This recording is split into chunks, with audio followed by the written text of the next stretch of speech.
日期4月27號，天天讚美神禱告文。聖經經文：耶和華係聖潔嘅，係用以色列嘅讚美為寶座嘅。詩篇22篇3節。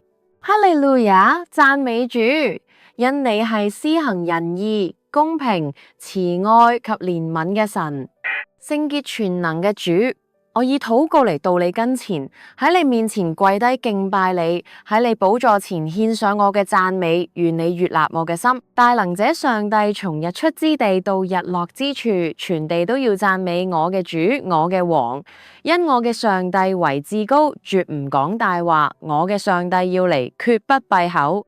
有烈火喺佢面前吞滅，有暴風喺佢四圍大颳。諸天必表明神嘅公義，因為我嘅主係施行審判㗎。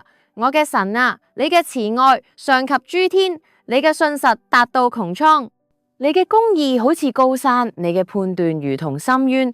你係大有憐憫嘅，人民牲畜你都救護。大有能力嘅主，我必因你嘅能力歡喜，因你嘅救恩，我嘅快樂何其大。願我喺你面前歡呼喜樂，直到永遠。感謝主，奉主耶穌基督嘅名禱告，Amen。